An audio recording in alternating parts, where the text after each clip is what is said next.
All right, welcome. This is our third Evening with the Experts event, and tonight we're talking about stigma and resiliency as it relates to veterans. My name is Taylor Madden. I work at NAMI Multnomah and the Community Engagement Supervisor there. And tonight we have a wonderful panel of veterans. I'm really excited for us to learn from them. I have already learned so much from them, so I'm looking forward to their sharing their knowledge. So go ahead and we'll do introductions, and then I have our topics that we're going to discuss from there. So go ahead and start with Dan. Yeah, good evening, everybody. My name's Dan Friedrich. I use the pronouns he, him. I'm a veteran from the 98 to 06 era, and I'm a volunteer with NAMI Multnomah. I do peer-to-peer and community outreach and that sort of thing. It's great to be here tonight. Thanks, Dan. Tyler? Good evening, everybody. My name is Tyler Santoro. I'm an Army veteran from near the same era as Dan, 99 to 03. I'm glad to be here. Thanks, Tyler. Mary? Yes, I'm Mary, and I'm a Gulf War veteran. That was 88 to 91 was the time frame that I was in. I was in the Army, and currently I do some other outreach with NAMI Multnomah, and I have done some volunteer work with the VA hospital here in Portland through chaplain services as a peer. Thanks, Mary. And JD? Hi there, I'm JD Southall. I came in, I joined as an enlisted person in 1981. I served until about the Gulf War was over, and then I got out. Then I served again from 2002 to 2012 as an Army officer. Currently I serve the populace in the VA as a peer support and peer wellness specialist. I work on suicide prevention and the themes and messages associated with that. And I also volunteer as I can with the community as needed. Thanks, JD. And Heather? Hello, everyone. My name is Heather Rocha. I was in the Army from 2001 to 2014. I'm also married to an Army veteran who was in around the same time. I'm really passionate about mental health for veterans and have done some things with the VA as well. Thanks, Heather. So I'll go ahead and start off this evening. I think we want to start off by just defining stigma. And oh, Gloria said she couldn't hear Heather. Heather, I don't know if next time you want to maybe try to lean in a little bit. That'd be okay. Cool. Thanks. So I think we're going to start off this evening by, like I said, defining stigma and just trying to get on the same page as to what we're going to end up talking about tonight. So actually want to go ahead and start with Heather and maybe go backwards a little bit.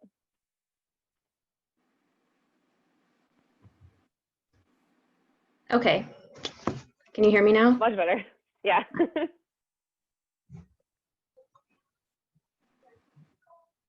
Perfect. Heather, did you hear the question? Oh, no, I didn't. I'm sorry. I was. Oh, that's okay. I saw you taking your headphones out. So anyway, we're going to start by defining stigma and what that means to you. And so I just wanted to start with you and kind of go backwards. So go ahead. Okay, thanks. Yeah, great question. I think when I think about stigma, I think about a negative bias, like a negative story that gets told about a group of people. Culturally in a way that is often embedded in systems, either through rules or like spoken or unspoken rules that can cause harm to people. Thanks, Heather. Who would like to jump in? JD, do you want to go? I'll go. Oh, Mary, go ahead. On that note, I think there's all kinds of stigma. I think one of the things that stands out to me with stigma is something whether it's being gay or being a soldier or being mentally ill or having a mental illness. I feel like it's stuff that, well, in the olden days, my era of service, or even today, like given, say, my parents' generation, there are things that polite people don't say in polite company, you know, that old school, keeping a bunch of secrets. And I think of stigma as secrets that make and keep us sick. So that's, I'll throw that out there. Secrets that make us sick. Stigma. Anyone else want to take a swing at defining stigma? Who? Yeah, JD, go ahead. Oh, me? Okay. Yeah, you're coming in now. I'm sorry. Sorry. It may be my hearing. I don't know. So I define stigma as like a black mark or a blemish, a disgraceful black mark on your record. And a stigma is like that because when you serve in the military and you have mental health issues, or you have combat stress or anything like that, then you're looked down upon by your friends and your teammates that you have a weakness or something's wrong with you. So I kind of look at it as like that. Thanks, JD. Tyler or Dan? Want to add anything? Once I figure out how to unmute myself. I have an evolving relationship with stigma, as prior to this, I didn't really know how to locate it in my experience. And then once I've spent some time with it, I can see it better now. But I will say one of the impacts of it is that this conversation, talking about these things in this way, feels somehow unsafe, like I'm violating an old code from that time, which doesn't apply now, but that feeling is still a little bit present. Even bringing this stuff out in the open is kind of part of it for me. Absolutely. Thanks, Tyler. Dan? Yeah, I really resonate with all my peers who just spoke. And, for me, it's manifested as something that causes me shame, or creates a barrier between me and getting help, or me and just being honest about who I am and my experience. And like you, Tyler, I've really sussed it out this last few weeks. We've had conversations, and, I'm more aware that it was something that I was taught as well. And it was something that was part of my training. And then it became normalized. And, it was normalized, and the shame felt normalized as well, and that became sort of part of my behaviors, early on, especially in treatment, speaking of why I wouldn't go to treatment or why I wouldn't disclose certain things, because I was afraid of violating those rules, i.e. the stigma and the bias. Thank you. So I think for the purposes of our conversation today, I'll go ahead and just define stigma for us. So we're gonna say, I think based on what all of you guys said, that it's shame-inducing things that keep us unwell. They might show up as a secret or a black mark, and they maybe keep us unwell by our fear of being honest, or our fear to share. And what plays into that, sometimes we have stereotypes and biases and assumptions are made, and individuals then feel stigmatized because of those three things. And I think, we'll talk more about maybe how that affects recovery, but gotta let someone else in the waiting room, sorry. Does that sound like a good definition to you guys? Awesome. Cool, so let's start by, how have you experienced stigma from your unique perspectives? Let's go a little bit deeper into our unique perspectives, and how you all might have experienced stigma differently potentially. So Dan, do you want to start? Yeah, thanks. This is Dan. Thinking about my own experience, I can remember, I was a Marine Corps infantry guy, and I can recall doing things like not going to sick call for anything, because if I went to sick call for anything, it would result in, at the minimum, being made fun of when I returned to my team or unit. And at most, it meant I'd missed movements and I got labeled as certain things. There were names for anyone who even went to sick call for something. And so this idea that I always had to be healthy and I always had to be 100% became part of my identity. So no matter, and it became something that I also practiced. And so I don't want to take myself out of that loop and say, hey, you know, I was perfect. To be fair, while I was in the military, it was something that I also practiced. So when I got out, I had this huge internal barrier and external barrier going on via stigma, where despite how much I needed help, I came up believing I was the kind of person who did not ask for help. And if I did ask for help, it meant there was something wrong with me. And I had this gut feeling, or at least awareness, that other people would, especially my brethren, would say to me, well, we don't want to know you anymore because you have a problem, or because you are somehow, you know, it felt really shaming. And that put a huge barrier between myself and getting treatment. Even, I can say it now, even when there was times when I knew I needed help, like big time, I would not do it. I would rather have gone down, you know, various dark paths than ever admit that something was wrong. In some ways that manifested into my recovery was that it became easier for me to demonstrate that I was somehow broken or wrong. This is my words, you know, about my own experience. And it, in some ways that made my situation worse. And, you know, because I didn't know how to say I need help, I felt like someone had to see enough of me needing help that they would just come up and say, okay, so all stigma aside, Dan, you need a hand.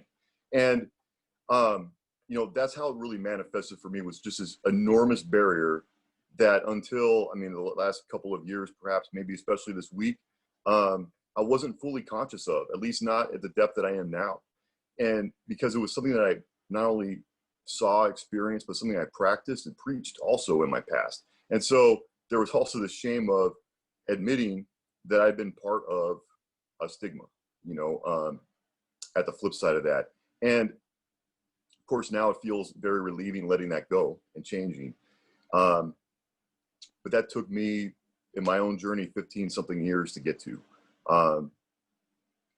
So now my hope is that, you know, via awareness and conversations like this, for other veterans and, you know, all the people who provide care to us, we can start breaking those barriers down and breaking that stigma down.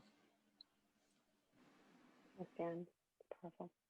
Tyler, do you want to go, or anyone can speak up if you feel like you're. Yeah, Tyler, go ahead.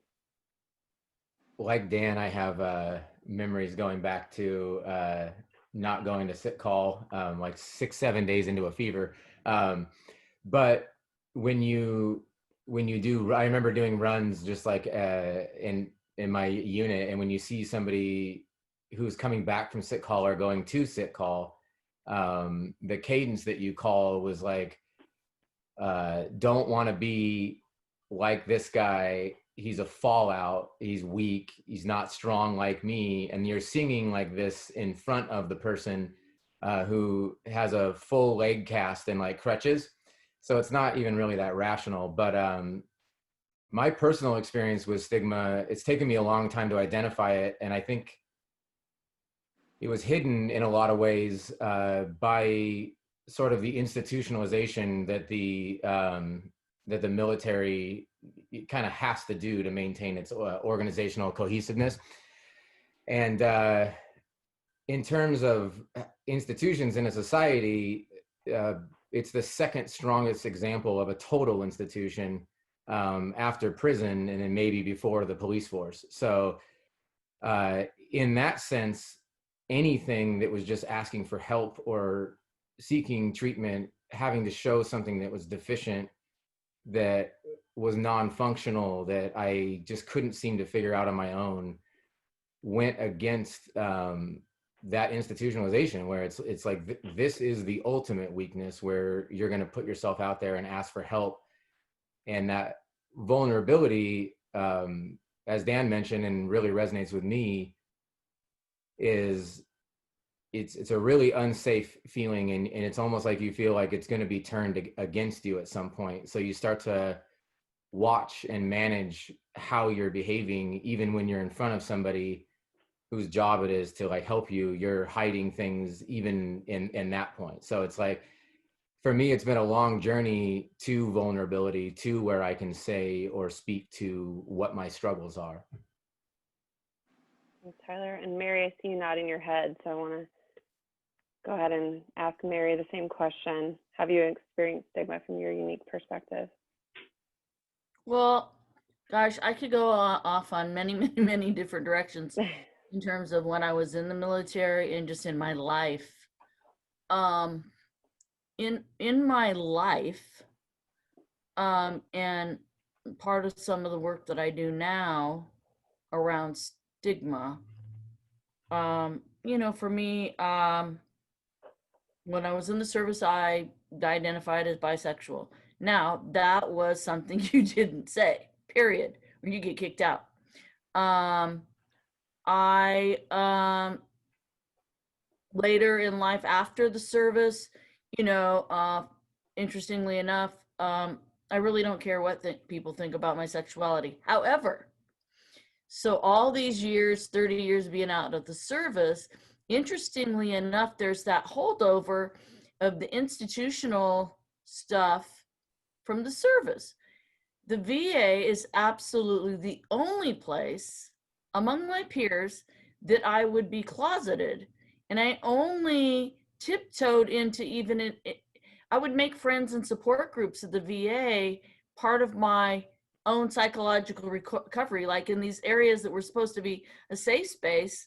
And yet it was the one area of my life where I still wouldn't be out.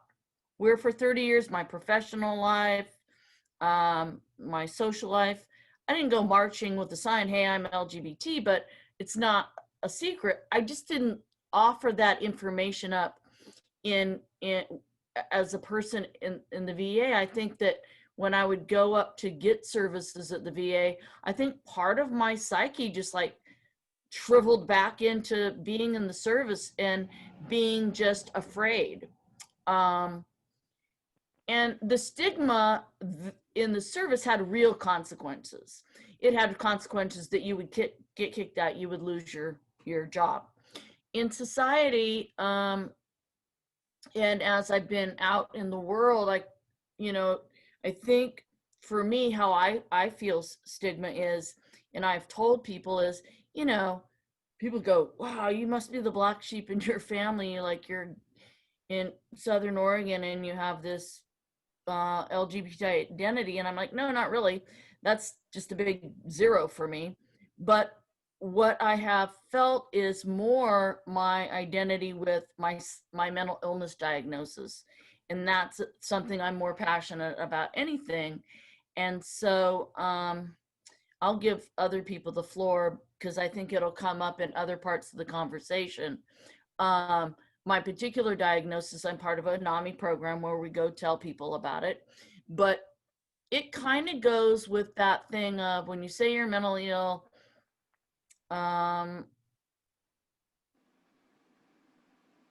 it's in everybody else can talk about this, especially being a soldier. It's like you're either cast out as a hero or oh my God, they're broken, stay away from them, they're just volatile. So I'll just leave it at that. Thanks, Mary. And JD? Well, considering I joined the Marine Corps almost 40 years ago, I've been through a lot of stigma with the military. And my own personal experience is, I served in the Cold War and we did some deployments that were a little bit scary. And we certainly weren't allowed to talk about those feelings that we had after in a hazardous zone or whatever. And then later in the Gulf War, I came home to a grocery store and everybody was speaking English, but it sounded foreign to me. And it was just, I realized then that I had PTSD. And and that was, I wasn't allowed to say that or do anything about that, because I'd lose my security clearance. And then my own stigma, I guess, fast forward to the 9/11, and then I was reactivated. I got back from a deployment in 2002 or three. Yeah, I got back in 2003 from the deployment, and came home, and there was no home to come home to, and so it was really hard, and I attempted suicide at that time, and so that stigma in California, this is the Bay Area, California had a law called a 5150, and if you had a 5150 on your record where you tried to commit suicide with a gun, that would follow you. In my civilian life, I was a teacher, and I was a military officer in like the intelligence community, so I wasn't able to have that kind of mark on my record. Luckily, I certainly couldn't admit to that when I deployed again, and I wasn't able to admit that I was a suicide survivor up until probably 2013 or 14. So it took a long time to even admit that because of the stigma associated with having that on your record and having PTSD. Thank you, JD. And Heather, can I add anything? All right, I'm gonna ask again if you can hear me. Can you? Yeah. We can hear Okay, you. Yeah. good. Sorry, you may have heard my small mammals. Yeah, I mean, definitely can relate to everything that's already been said. It really did just start right in basic training for me too. Wouldn't go to sick call. Yeah, like Tyler, despite being sick for days, I ended up passing out in formation and was sent to sick call by my drill sergeant. And that was such a relief because I had a raging I mean, I had pneumonia and needed antibiotics. And then when I went to the doctor, she was very dismissive and wanted to give me cough drops. And I really had to advocate for myself to even get antibiotics. And that was just my initial experience with just how bad it is, how wrong it is to be any kind of sick in the military. And I mean, again, in basic training, all the drill sergeants, actually the female drill sergeants were the worst. They called us sorry ass females. Like that's just what they called us. So that definitely set the tone for me that if I wanted to be a peer with my fellow soldiers, that I had to never be sick, never be weak. And like JD, I was also in military intelligence. And when I first enlisted in 2001 up until 2007, any sort of mental health diagnosis could lose us our security clearances. So those was referring to as stigma that's embedded in institutions that even if I had wanted to go to combat health or mental health, which I wouldn't have because the men weren't going. Even if I'd wanted to, that would have a very real possibility of losing my job. So right from the beginning, that just was not even, it truly didn't even cross my mind to seek mental health help until several years later. And right, I mean, I think my experience has been pretty well reflected in what other people have said.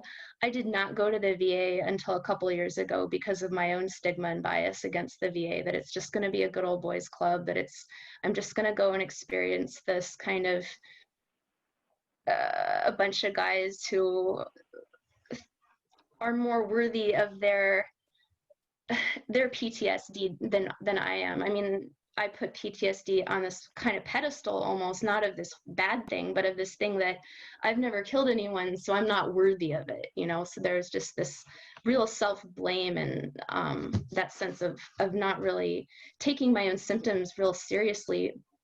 And now that I understand moral injury and what that is, I very, very strongly identify with that. And that has helped for me take some of the stigma out of owning my PTSD diagnosis. And I'm not saying that I'm proud of it, but I just, like, yeah, if we had a little caveat in the DSM for moral injury that you could put as a classifier, I'd be like, right on. That's me right there. Thanks, Heather. So I kind of want to ask the other three, because JD and Heather both expressed experiences of either job loss or potential job loss based on mental health diagnosis. Have the other three, maybe just like a show of hands, have you all experienced similar things? Or Tyler and Dan, yeah, maybe, and Mary. Wow, so looks like everyone might have had that experience. Another common theme I know, does anyone want to speak to that first, the other three? Yeah, Mary, go ahead. Two things. I wanted to piggyback on what Heather said about not feeling worthy and not using. As a female veteran, it's very typical, especially my age veteran and older, to not use resources at the VA for years and years and years. One, because we're not treated like, at that time, soldiers. And so when we get out, there's this feeling like, oh, we aren't veterans because we're not men. Like, it gets somehow sucked into your brain. VA is for dudes, not for us. And it's actually in their mission statement. So that's another topic. So I relate to Heather because it took me, like, I don't know, 20 years to use the VA. I thought it wasn't for me until some older male veterans found out I was a veteran and said, no, you should go up there. So it was actually some Vietnam vets I worked for at the state of Oregon that said, oh no, you need to go up there. But in terms of losing a job because of mental illness, not in the service, but what I was going to say now, because I've been out for 30 years, there's just in society. I worked as, let's say, the state of Oregon economist. Do I have a security clearance for that? No. It's a pretty prestigious job, and you have access in that job to every employer's information in the state of Oregon, and it's confidential. And I was out representing the state, giving presentations about the economy. I was giving press releases monthly. I don't think it would have done me any favors to announce to my bosses at the time, oh, by the way, I have blah, blah, blah diagnosis. I am bipolar. I have PTSD. That was just a big secret I kept to myself. And I was not going to risk, especially because it's questionable, even to this day, if ADA covers mental illnesses. So there's, you know, some question about that. So yeah, there are things that have carried through my life where I don't bring those things up, just because, for fear that it would inhibit my success in a job. So. Thanks, Mary. Anyone else? Dan? Sure. Yeah, I appreciate you, Mary, for bringing that in, and Heather. I think about, I wanted to, as you were speaking, I remembered when I got out of the military, I got out because I really felt like I had PTSD. I mean, I sort of self-identified as, okay, I've got a combat trauma. I don't want to tell anybody. So as I exited the Marine Corps, I made sure that the diagnosis that I got exit wasn't PTSD. And I made absolutely sure I showed up and did that. And, that carried over to applying for benefits. When I went in to apply for benefits, I made sure that somehow I would be psychologically perfect in my mind, and that, PTSD would not be the thing. And then based on the job that I had in the Marine Corps, my first sort of attempt at work afterward was in law enforcement. I remember applying in LA, and they told me we need to wait 2 years to determine whether or not you have trauma. And right there, I sort of went, uh-oh, like, I'm already feeling myself get put into a box again. And I sort of just went off grid and decided, like, I need to hide right now, and, even as a man going to the VA, I had this fear that the other people at the VA wouldn't accept me with PTSD. It was something I came with purely on my own. I mean, that wasn't from an experience at the VA per se, but it was just this assumption. But I want to say that assumption was built on me responding to stigma, and me responding to bias, and especially sort of the bias that based on the type of service member that I am, the gender, et cetera, that this would not be a problem that I have. And I was afraid that I was somehow unique. And that now, you know, as I go through, you know, therapy and everything, I don't feel alone, and I've made a million friends, and it's, you know, the resiliency kicked full on. It's great. But there was a long period of darkness where, you know, I wanted to hide that the most. And I remember when I was struggling with addiction, I remember being relieved that people identified I needed help because I was an addict. They didn't see the trauma though. And so I had this weird tier system where somehow, to me, I'd identified that PTSD was the worst thing that I could have. And, you know, that really facilitated a lot of different scenarios throughout my life. Thanks, Dan. I definitely want us to discuss, you know, VA stigma as well. But before we move to that, Tyler and JD, do you want to add anything about the job? Yeah, could any I experiences? Yeah, please? So I moved into DHS, child welfare, social work, when I got out of the military. And I took that job because I wanted to get back into teaching, and I wanted to learn how not to cuss because I didn't want to drop the F-bomb in a classroom. So I took a job that I was going to do it for a year or so and get back and transition back to a classroom. And I'm still in that same job right now, but a few years back, I knocked on someone's door, and they weren't home, or they were home. They were ignoring me. I left my card that has my name and my office and my credentials and everything on the card. I left the card on the door and walked away. And they Googled me, and it came up with, there were some newspaper articles about me getting hit by a rocket and suffering these nightmares, and basically it was PTSD. I mean, and things like that. So there's a couple of newspaper articles pretty recent about me after I got blown up and such. You know, where I got my Purple Heart and all that stuff. And they used that and called my boss, called the head manager of DHS, actually child welfare, and said that JD Southall has PTSD. He's going to kill my children. And they tried to use that against me to get me fired in this job, my civilian job. So I find that ironic that, you know, I come back from the war and the VA accepts me with PTSD, yet my own civilian job, I was getting flack for having PTSD and really identifying that I struggle with PTSD, and I'm managing it, but I have it, and I'll have it forever, I reckon. But that was just one of the interesting things about employment or a job related with PTSD. And even though that occurred while I was in the military, it still follows me now to my civilian job. I wonder if anyone else wants to speak to that. I do have as one of my questions, like, how have you experienced stigma from the civilian population in general? And we can talk specifically about providers or specifically about non-veteran friends or family members, you know, all of the above, any of the above. But anyone want to speak to that? Yeah, Dan, go ahead. I'll jump in. Yeah, I'll keep it brief too, I think, because I think Tyler's got some. I'm just kidding, Tyler. Maybe you do, maybe you don't. But you know, I remember, and this was very recently. I was doing some NAMI Multnomah outreach at a suicide awareness event, a place where I didn't go in expecting to experience any trauma, you know, and so I was, or trying trauma, but stigma.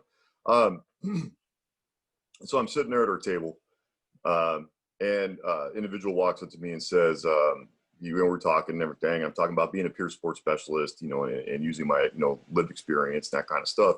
And they said, well, so PTSD means you're scared of everything. And I remember just having like this shock wave go through my system, like, no. In fact, I think that was sort of my fear, was that all of a sudden I was not afraid of anything, you know, in my case. And it's sort of like this numbed out thing for me. And I remember just sort of feeling that. And I remember thinking, man, if I had heard that 15 years ago, I may have just left, you know, I may have gotten out of there. And, you know, and that also, you know, speaks to, you know, stigma from whether, you know, family, and it's not necessarily they're trying to be mean or whatever. It's just their awareness level or whatever is at a place where for a long time, people expected, especially after just after having the military experiences that I had and they were aware of, there was an expectation of who I would be. And I went through a lot of time really trying to convince people I wasn't. Then I gave up and I said, okay, well, I'm just going to be what people think I am. I'm just going to sort of be this person with the way the world sees me with PTSD and with addiction. And so I think about that a lot now, especially when I'm talking to veterans, is how easy it is to sort of stigma kind of slide in, kind of nice and quiet, and it seems innocent, but it can really have an impact on someone. Thanks, Dan. Tyler, did you want to add anything? No. Mary or Heather? Okay. Cool. Well, something else that has come up a lot. Oh, yeah, go ahead. I'm not sure exactly if stigma is the right word, but when my husband was going through his medical board process, so he was still in the military at the time, and the medical board is the process through which they decide whether or not he's still fit for service. His providers have been pretty good up to that point, but there's such a stigma within the military about seeking help equaling malingering that actually came out. He had a neuropsych evaluation and he did at least average on all of his cognitive tests, and the neuropsych was just convinced that he was malingering. And it was one of the most stressful things I've ever experienced. And it was a combination of her absolute trust in this test combined with I would say just a systemic stigma that is so common. Just the way that the patient is pretty instantly pathologized if they have anything wrong that doesn't mesh with the provider's view of what a sick patient should look like. And that stigma of malingering is both just something that can be personal, cause problems within the unit, why soldiers don't go to sick call, etc. But it can also, he could have received a discharge other than honorable for that if he would have been diagnosed. And that, going through that as a spouse and also being in the military, that significantly contributed to my disillusionment with the military, with mental health providers. She was a civilian working for the military. The power that medical providers have within the military system is pretty significant compared to the civilian world. A lot of them are either officers that outrank us or civilians who have the power to put things in our record and that can affect us professionally. And I have not actually filed a disability claim with the VA because my husband's experience was so terrible. My heart is racing now thinking about it, and that was 9 years ago. So, yeah, lasting, absolutely. Thanks for sharing, Heather. So I do think that touching on more of the VA or provider experiences, a lot of this panel is to educate providers and to educate civilians that are working with our veterans peers. So anyone else want to speak to either VA experience or provider experience and how you might have felt stigma in one of those instances? Mary? And then Tyler? Well, I definitely feel, I'll pick you, Dan kind of talked about it, and definitely Heather talked about it. She's stressing about actually doing a claim, and I totally get why she feels that way. One of those things that carries over from the stigma in the military about going to sick call is then when you get out as a veteran, and even that I call it look good personality. So when you're in a veteran, your back could be aching, you could have a fever. You just don't go to sick call because it's like, God, I don't want to do that and be treated like a loser. And then when you get out, I have this thing about it just somehow, I don't know how it carried through of just, even though I was basically clinically depressed half the time on different jobs, I might cry before work and cry at my lunch hour and cry after work and be suicidal on the weekends. I'd always look good at work. It was I think that carried over from the military. and probably some learned family behavior. Whatever you do, you got to look good at work, even if it's killing you. So when veterans go to the VA and then you actually get a little bit older and you go, oh my God, that back pain or the PTSD in Dan's case, okay, it's real. I concede, because I didn't want to admit that I was clinically depressed or suicidal. It's like I'm, Mrs. Superwoman. I mean, that's just kind of the thing. This bravado of like this image that you get like kudo points out there in civilian land. Oh, she's a veteran. She did this. Okay. And underneath it all, it's like I was really like suicidally depressed. So it carries over in all these years of not seeking help, whether especially in the military. So when you go to, as a veteran, to do a claims process, their number one thing is, well, you didn't report it when you're in the service. Where did this come from? It's news to us. And so, you know, uh, so it doesn't, and I mean, finally, at 50-some years old, I can admit, yeah, I have these problems and I need help. But because I spent so many years trying to look good, I did not help myself.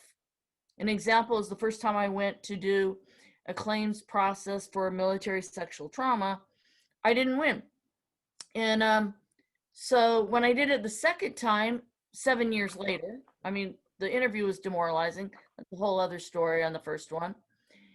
When I went to do it the second time, just prior to the interview, my therapist at this VA in Portland said, why didn't you get it the first time? And I said, I don't know. So she went and actually looked at the chart notes. She says, of course you didn't get it the first time. You told them you were fine. So it just goes back to that.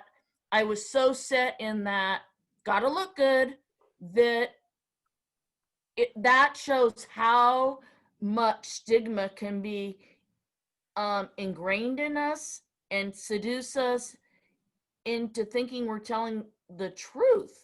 I think Dan said early in this discussion about not even realizing that you're operating based on stigma. So yeah, there's just some stuff that just wires us that does not help us. That, people go, how could people have PTSD now? They've been out 40 years. Well, because sometimes it takes that long to have it come up. So anyway. Yeah. Thanks, Mary. Yeah. And something else you said, and I've heard in past conversations, is that the burden of proof lies on the vet to prove, a sickness or prove an illness. Can I Tyler, speak oh, sure. I think Tyler had one thing to go first, and then JD. I was going to speak to the burden of proof a little bit. It took me 3, whatever you call them, evaluations before I received the rating that I have now. And that was basically a story of me showing up like a job interview and putting my best foot forward, clean shaven, dressed nice, and really trying to sell myself. And it's interesting because in my path to recovery since then, the underlying key or the driving force is authenticity. And I think that in some ways what we're kind of speaking to in terms of like stigma is something that is a barrier to authenticity. And if I can't really tell you what's going on, then you can't really help me.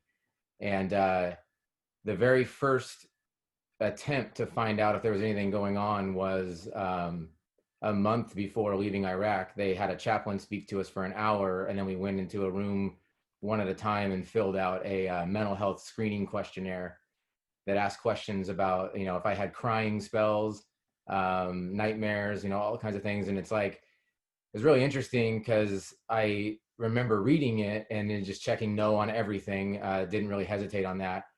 And then 6 months out of the service went into crying spells, and which were for me were an expression of a PTSD flashback, an emotional flashback. And it's like not even being the name what's happening to me kept me trapped in something for like a really long time.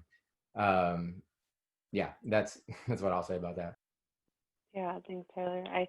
I was talking to a veteran recently who said that even still to this day, there are those surveys when you go in to see any provider, and it's like, do you have suicidal tendencies? Do you have alcohol? Do you do all these things? And I mean, even as a civilian, I know that you just check no, like that, and it's not personal. Like there's not that personal connection that'll actually, it just feels kind of, I don't know, kind of fake. So JD, I want you to have the floor next.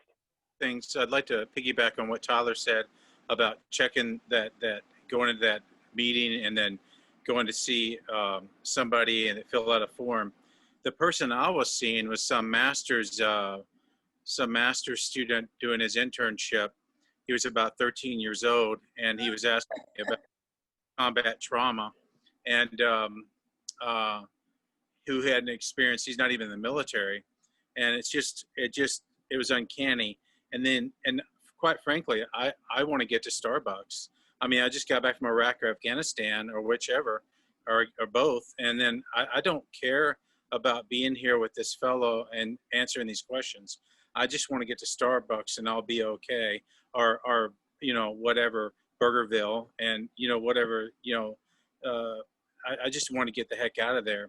But as far as the VA and the claims process and all that stuff, I was very fortunate. Unlike, during the time of the Gulf War and before, you had paper copies and paper trails in Vietnam and World War II and those people. So if you had to carry your medical records with you to the VA to prove that you had an injury. And I remember doing that because I had I bumped my knee in the Marines, and then I got like a 10% disability from the Marine Corps when I got out of the Marines after the Gulf. And so I didn't think much of it. And then when I got hit by the rocket and shot down and all that kind of stuff, all that stuff was on my medical records, and now it's computerized. And so it went straight from the Army to the VA. And so I didn't have to bring anything with me. It was already there, and they already had everything, all my records, and, all the injuries, where I was blown up and I lost my vision and everything, just everything was there. I was very fortunate. And then I got accepted in what's called a polytrauma center. I went from like a medical unit in the service to a medical unit in a VA where they had a physical therapist, a speech therapist, a neural person, all kinds of people, pain management, psychologist, everybody. It's like wraparound services, and I was embraced in this wraparound service. And getting my disability in the VA was as simple as pie. And they even included that 10% from the Marine Corps 100 years ago. And so it was an easy process for me. I felt included. I didn't feel stigmatized in that arena. I felt stigmatized in the parking lot, but that's for a different reason. For the the different political backgrounds and stuff on veterans' cars and things like that. That was concerning to me, and it made me fearful. But other than that, I wasn't stigmatized, and I had a really wonderful experience with the VA. Do you want to speak to that last part a little bit more, JD? Well, sure. Yeah, there's a lot of, well, I have several deployments to Afghanistan and Iraq and things like that. So when I came back from, by 2008, I think President Obama was running, and I was supportive of him, and I was really hopeful that he would do away with the "Don't Ask, Don't Tell" that came in the late 90s under President Clinton.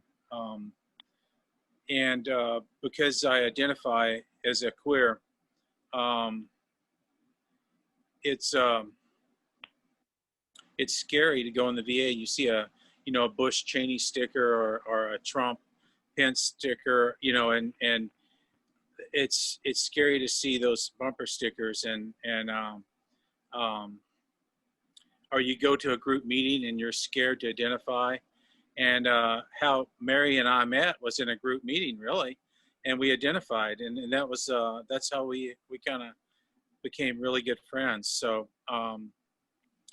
it's just hard to find people like yourself that have experienced the trauma and the stigma of not only being mentally ill, having PTSD, combat wounded, but also you know, in the LGBTQ realm. So that's why it's scary for me. Judy. And Mary, do you want to add anything? I know your name was brought up. Where is this thing? Okay, there we go. Yes, boy, blank. There was two thoughts. Well, the one thought was, you know, and I brought it up before about being at the VA, and it was the one place over 30 years that I wasn't out as LGBT was the VA. And it went to kind of what JD said. It's like, man, you go in the parking lot and it says NRA, Trump Pence, just anything that is quote, I would say anti-liberal. You're like, okay, I better not like identify myself. And the particular group that I was in with JD was called Compassionate Warrior Training. And that's through chaplain service, a program to kind of integrate everything we go through at the VA, getting our mental health worked out, getting our mental health together, and then just putting it all together spiritually, or at least giving us some purpose, and author, a reason to live, basically purpose. Kind of, it's part of the preventing veteran suicide. And so it had nothing to do with LGBT whatsoever. It's just that that was a 6-month program with people who had already, veterans who had already worked on their mental health somewhat through the VA or outside. And you know, I think part of getting into that program is we're a bunch of, okay, we got our health together and our mental health together, so then what? And so it's a program that's 6 months long. And so after 6 months, you really, it's like a small group of 30 people, you really have some, okay, now I trust these people. I see them once a week for 6 months. Okay, I can let it out, you know. And I didn't even know that JD had never outed himself in that particular meeting. I just brought it up, and I kind of felt it just coming out of my mouth saying I'm LGBT. I wasn't planning on it that night. It was one of these meetings where we invited community members, and then I think JD was next, and he starts saying this stuff. It's like, and I think at that point we'd been in the class 4 months. It's like, oh my God, I was sat here for 4 months. I didn't know that about you. But that's just how secretive we can become about stuff that, you know, just don't have to be secrets. The other part that I was going to say is about the VA, and JD was fortunate. He had like documentation that's blown up, or in his records said what happened. My first initial, when I went to do the PTSD, MST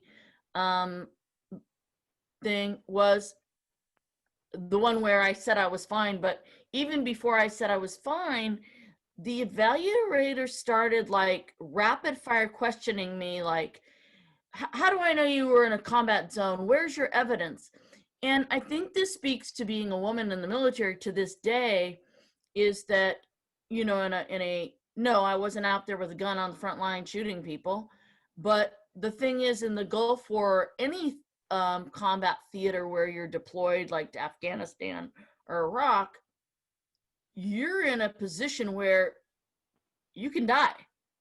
You could be, quote, 1,000 miles from the front line, but this practitioner, and I think it still happens with women veterans, when you go to be evaluated, they go, oh, but you weren't in combat, I think there's still that thing where you're questioned about it, like, oh, where's your evidence?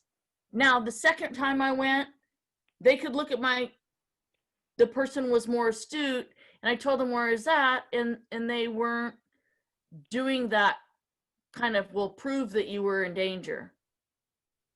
So I just thought I'd, bring that element to the difference in gender. Thanks, Mary. Heather, do you want to add anything to that? I mean, I've had the experience too of, oh, you're a female veteran diagnosed with PTSD, you must have been raped. And military sexual trauma is a part of my history, which I actually didn't even really realize until the military changed its sexual assault training to a more blame the perpetrator model. Right before I got out. And, so I'm sitting in this annual training that we have every year with my unit, but they had just changed the focus to actually blaming the perpetrator and not, before it had been more of a, these are the ways to not get assaulted. And I mean, I was sitting in that briefing just thinking, oh my gosh, I was sexually assaulted. And now, yes, it was very clear that I was, but I mean, there's so much stigma around, oh goodness. I mean, even consensual sexuality of the female military member. I have, just the shame and stigma of being seen or labeled as a slut is so, I mean, it can both just cause a lot of interpersonal problems as well as, I mean, it can really damage a person's career. I mean, I'm not saying anything new or impactful by saying that, I have friends that reported assault and then it came down negatively on them. How dare you damage this guy's career, blah, blah, blah. So, just the danger of reporting, I never reported anything. And so there's two pieces to that. One, like Mary said, there was kind of the glossing over of my own combat related trauma. I was an Army interrogator. And when I first brought that up to my my therapist, she just like, well, I mean, she was really pretty dismissive of it. Like, well, I just think we need to work on that your feelings about your dad. Like, okay. I have this very real moral trauma that I need help with. And, so there is that piece where, my contribution to combat resulted in a lot of moral trauma for me. And it took a long time for that to be recognized in therapy as, for me, what was my primary presenting problem. And not kind of the therapist having their own agenda of what they thought was, the biggest deal. And yes, through the VA, I actually was the first time that really got fully addressed and in a group therapy setting. And that was just really amazing for me to have that experience. And then also there's just the way that sexual trauma gets screened for. I think I really needed someone to ask me questions like very specific, have these things happened to you? Or have you ever been afraid to go to work because of a coworker or because of, like I had a intimate partner in Afghanistan assault me physically when I dumped him. And I wouldn't call that sexual assault, but it was sexualized because sex is illegal in a combat zone. And so in order to report him, I would have quite probably faced, getting demoted myself. And he stalked me at work and it was horrifically stressful. But I didn't recognize that as military sexual trauma because he didn't sexually assault me in the assault, but it was sexualized violence. And a huge part of what made that so stressful was the way that it would impact me career-wise to be seen as, this woman who had sex in a combat zone. And then there's also the stigma of the danger of pregnancy, and that's definitely a female soldier problem insofar as who's impacted by it. And I mean, yeah, that follows into care with civilian providers who maybe just aren't super aware of the culture around what the culture of sex is in the military. And I mean, of course, I'm speaking from the female perspective. I have male friends who are soldiers who have never told me they've never told a provider about their own sexual assault, but they've told me, because I mean, you want to talk about stigma, at least I have a right to be sexually assaulted because I'm a woman, or I don't mean the right, but like a right to claim that. I would say, I mean, it's not a competition, but I have seen situations where the stigma around male sexual assault is so severe that, you know, they've been in therapy for years and still haven't told their therapist about it. Wow. Yeah, that's tough. And I think, like, from an outsider's perspective, that I think that if something like that happened, you know, at my job, you know, I would absolutely be able to talk about it and not get demoted. And, you know, and so that I wonder if there is an element, like, to the fact that it's in the military, if that, you guys think that makes a difference? Yeah. I think, Yeah, Mary. you know, that thing that Heather talked about, it's like, well, it's a catch-22. You know, like, when I finally got a partial PTS diagnosis, it could only be for military sexual trauma, because of course the stereotype is, well, she's a woman soldier, where in reality, in the big deal of it, I'm more traumatized for having been in a war and thought I was gonna die. I mean, really? Not that it downplays MST, and I have guy friends that were actually in my unit. They have full-blown PTSD, and it wasn't a problem for that. To this day, I can't get a PTSD diagnosis. Instead, they have this special thing for MST called other trauma in the DSM. And so that's a gender related thing. And yet, like Heather, I don't know how many male soldiers, just one when I was in, that I knew of was sexually assaulted. And then afterwards, the plethora of male veterans who have told me in confidence that they were sexually assaulted. I think they know now that there's a higher percentage of female veterans per capita get sexual trauma in the military. However, because men make up still almost 90% of the military, the number of male veterans who've been sexually assaulted is just 10 times the number of women if you took all veterans, except that unfortunately, like Heather said, they don't get to easily say sexual trauma, and that would be, I think, true of civilian men. I'll let the guys respond to that.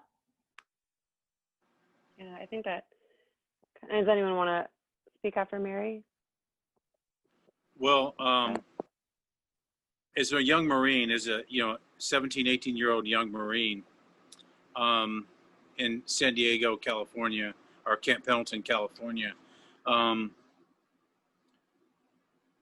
we weren't allowed to drink at that age off base.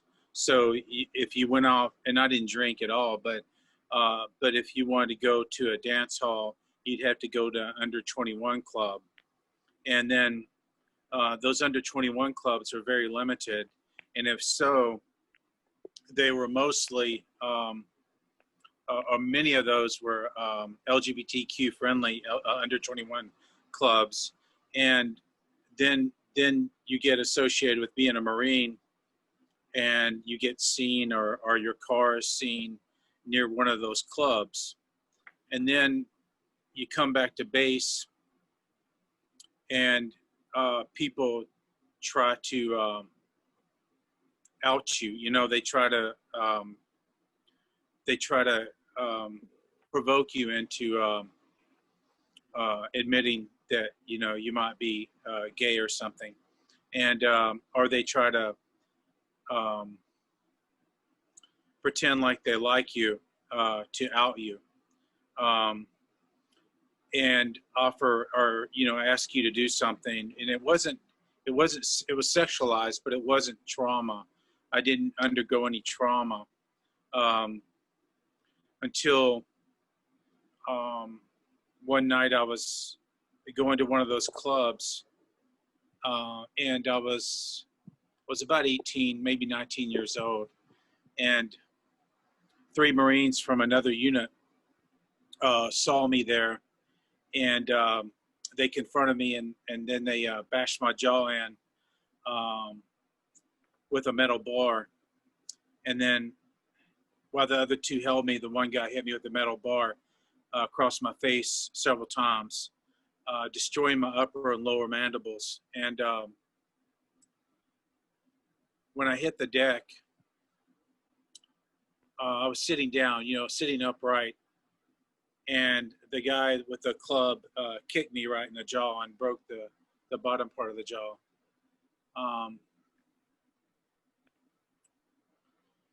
So I wasn't sexually traumatized, but I was traumatized. Yeah, and it sounds like potentially because of how you identified. That's because it's exactly how I identify. Yeah. I mean, Yeah. it's, well, a lot of Marines, people know, people don't care, or people care. And so it's some units that everything's groovy and no one cares, and some units it's ridiculous. So it just depends. Yeah, thanks, JD. I think that kind of ties into something I wanted to get back to. I think we'll do a couple more questions and then open it up to the group. I do want to talk about, that narrative that maybe the military has, or I guess maybe the question I should ask is, like, how does your military or training experience ingrain or normalize stigma for you? Like, kind of start with Dan or Tyler, if you all want to. The main thing that comes to mind is just sort of the stereotype or the old cliche of the angry veteran, where it's like, I was Army infantry, and anger was one of my primary tools to do my job and to do things that conflicted with my values. In that moment, you have to have something that's going to override that. And I used anger a lot. And then when I got out, I was habituated to anger, but aware of the stigma that if I get angry or display any of this anger in any kind of setting, either at the VA or anyone with an authority position over me, that it's going to be sort of dismissed as that old cliche, rather than there's a valid reason for this. But also, the anger was so habituated that instead of working on my anger, I just denied it. So it was a million times easier to come out and wake up like angry every day, and then find yourself at some point screaming in someone's face, "I'm not angry." And then going back to the authenticity part, it's like being able to connect to that, being able to realize that on a scale of 1 to 10, I wake up at a 7 sometimes. And that has to be dealt with. It has to be touched and worked with before I go out in the world or parent my son, or, try to interact in any kind of setting that compassion or tenderness or the ability to be gentle with someone is what's valued. I really found myself behind the 8 ball in those situations, because I've been both practicing something every day and then denying that I was practicing it, so that I wouldn't look like, the worst version of what I was. Yeah, thank you. And I kind of heard some themes of like barriers to treatment there too, maybe a little bit, if I'm hearing that right. Yeah. Dan, do you want to speak to any of that? Yeah, just to refresh my memory, the question was how has stigma been normalized? Yeah, either through the military experience, how has it been normalized, or any barriers to treatment, anything like that? Yeah, I know that for me, when I was in the service, I really embraced my military life and the culture. And so, you know, I had this just sort of, I was like a sponge for, you know, everything. And I didn't think about whether or not it would be harmful to me later, or even if it was harmful to me in the moment. It's the way it was. And quite frankly, I think sometimes I give myself too much credit in making that choice. I think that was a requirement as well, was to embrace that culture and to be, you know, in that system. And I had many different ways to rationalize that, you know, amongst my peers. You know, we would rationalize together. And so when I got out, it was part of who I was. You know, I think one of the most stigmatized comments that I think of sometimes when I think about my own experiences, you know, is once a Marine, always a Marine, and also, you know, pain and weakness leaving the body, and, you know, suck it up, buttercup, et cetera, where, you know, it for me, I just kind of went through life and went, well, if I am going to be this person forever, then that means that forever I cannot have mental illness, I cannot have addiction problems, I cannot have X, Y, and Z. And so it became normalized in that sense. And once I got out and I started to experience more life, it became, you know, autonomy became something really important to me, really valuable to me. Like I wanted to be my own person, be autonomous, do these things. And not only was, you know, things like trauma in the way and addiction were in the way, but also just those stigmas of, you know, I'm trying to grow into who I am now after the military, but how do I do that if I always have to follow these military guidelines that I embraced? And it felt really hurtful to me to let go of those things. I know that even now, you know, I don't really describe to my the men that I served with or women that I served with that I've moved to this place where I identify a lot more as a civilian than I do necessarily as someone who is in the military. You know, it's really kind of come full bore. And, you know, part of that's because as a peer, you know, I'm respectful of those boundaries. Another part of that, it's my own internal mechanism saying, oh man, if you do that, that means you're somehow letting go of your experience. That's me talking to myself. Like I'm letting go of my experience. I'm devaluing it. I'm disrespecting it somehow. And then when I think about connecting with treatment and doing those things and having that stigma interact with it, and we talked about it a bunch, but just having it normalized meant that I didn't think about the fact that, you know, maybe I should let my provider see who I am. And, you know, there's moments where there was assumptions that got made. I remember there was a long time in my life where the only way I could express myself was loudly in an intense way. And I remember thinking, and again, getting kicked out of VA care a couple of times because I was being very intense and emotional. And I was trying to express to them that I haven't felt emotion and I don't know how long. And so these emotions are overwhelming me. I don't know how to deal with them. I've never learned how, you know, help, you know, and that sort of came out in a much different tone at the time. And I started to kind of label myself as, well, shoot, do I even deserve help? I mean, you know, am I just a bad person? You know, am I just an angry guy? And I know, JD, you always talk to me about how I'm like the nicest guy you know. There's still that internal voice in me that goes, no, you're not. You have PTSD and you're a former Marine and you're X, Y, and Z. And so that means that you have these things that are just true about you. And I think about that bias, more bias, I always associate a little bit more with bias and stigma is how the world perceives me if I describe my history to them, to the world, whatever it might be. Like, how that sort of stigma that goes along with being the type of service member I was, perhaps, or even the way that I expressed myself afterward, it meant that a bunch of things about me were true. Providers sort of latched onto that early on. I mean, granted, I do want to always say that, you know, I had a wonderful experience with providers and, you know, through the system and things like that. But there was a time when I was not able to tell anyone what I need. And Heather, you brought up the fact, like, I wish there was someone who had known more about culture so they could ask me specific questions. Like, are you being intense right now because you've never felt grief before? Or at least never felt grief at the level that you're now feeling it. Like you're identifying your grief and you're seeing where it's coming from. And now it's expressed as in a sort of violent behavior, but is violence the only way you know to communicate at this point? And then to somehow make that okay. And to be okay with it in the moment. And as I learned to express myself in a more integrated and a more autonomous way, it definitely was tough at first because of that stigma and the expectation of what could happen based on, you know, what was known about trauma at the time, et cetera. So yeah, I'll stop there.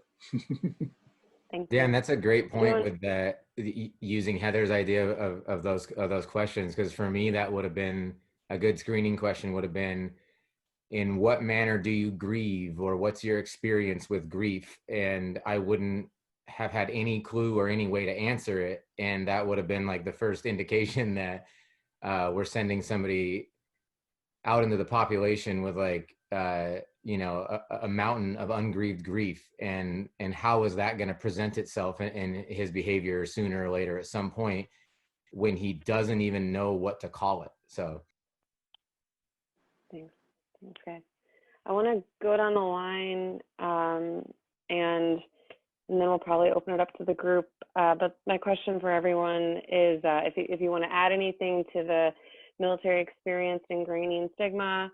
But my real question is, what is a piece of advice that you might give either another veteran feeling stigmatized right now, and or a provider working with veterans, and kind of like Tyler and Dan started to get on, like what are the right questions? Like, what do we need to ask? So I kind of want to start with Mary, if that's okay, and I'll just go down the line, and then we'll open it up. Well, that's a big question. If there a female veteran I knew that was just out, I would encourage that veteran, male or female, but it's particularly female veterans, go to the VA. You know, they have resources there. I've actually had 98% of my care at the VA, especially in mental health, has been good and helpful. And then to providers, just, I don't know how to put it. I mean, educate yourself on stuff that, I mean, providers at the VA, in mental health, they're lovely and they're wonderful, but oftentimes I think that the questions aren't the right questions for us. I mean, they're valid at some point in the process, but I don't know what the disconnect is about that. But yeah, to find out more about what goes on, and you know, for myself, I'm a Gulf War veteran. I go and most providers don't know about Gulf War illness. They don't realize that it's a cognitive as well as a physical illness. And so most of them don't even know about it. So just, you know, try to look at the soldier experience different than the civilian experience in terms of whether you're at the VA or not at the VA as a healthcare practitioner when you're doing that. So. Thanks, Mary. And I kind of hear, like, look at the veterans' experience as their individual experience and not like a general. Yeah, absolutely. JD. Yeah. So my experience with providers and all that, and my combat experience is much different. I mean, I'm not a combat person. I'm not a killer. I'm not. I was just some sort of intelligence gatherer dude out in the villages, and so I didn't really identify as a killer or somebody that has a gun attitude. So when I came back and embraced mental health, it was a little easier for me because I was already a pacifist when I was in Iraq and Afghanistan. So I didn't have a problem.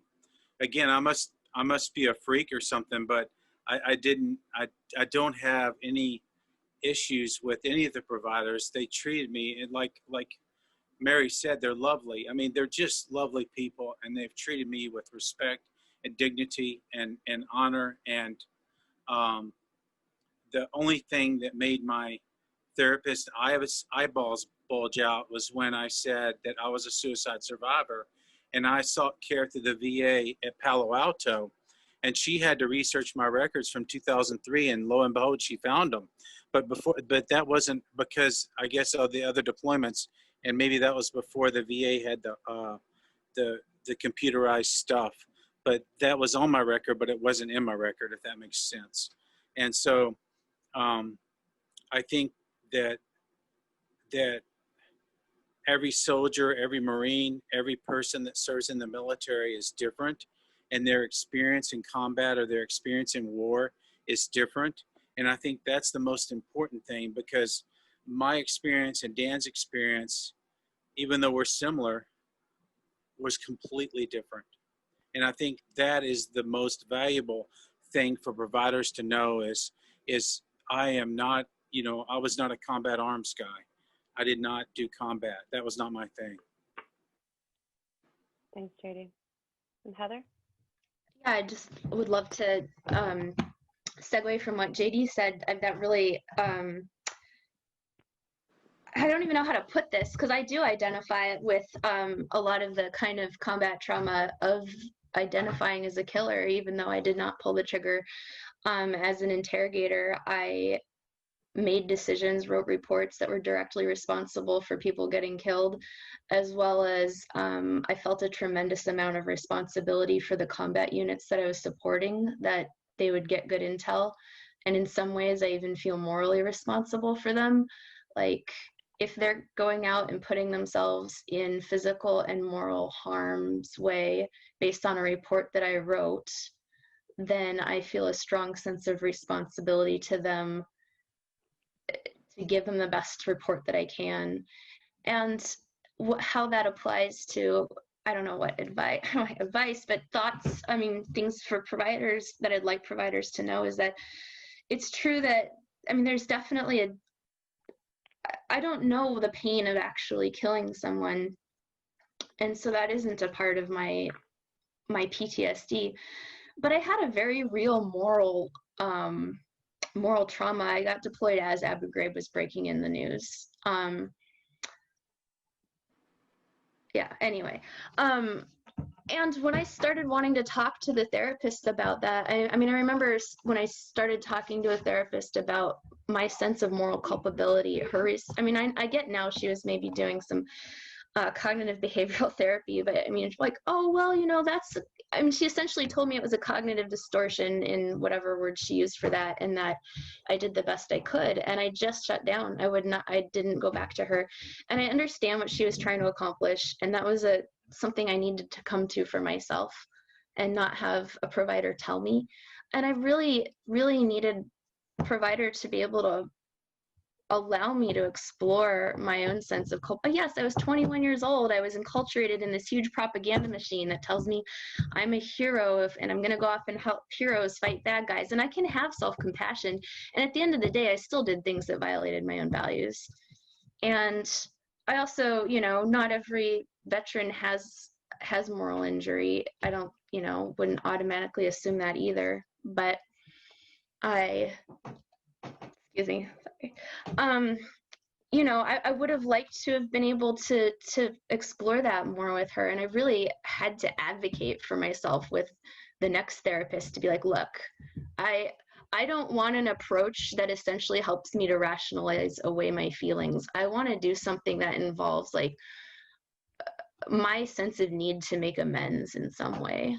And that was really, really important for me. And I think there's just this stigma that veterans have maybe towards civilians and back and forth, I don't know what you'd call it, but this whole like, oh, you can't understand me, you're a civilian. And I really had that when I first came back, but I don't think that's true now. I think, someone's willingness to meet me where I'm at is a lot more important. If I went to a provider who was a veteran and they were super gung-ho that with the whole like, I want to use the word propaganda because it really is this whole like, thank you for your service, you're a hero, awesome. If that was something that really felt good to them, that provider, even if they were a fellow veteran, I wouldn't want to talk to them. So for me, it's like, can somebody,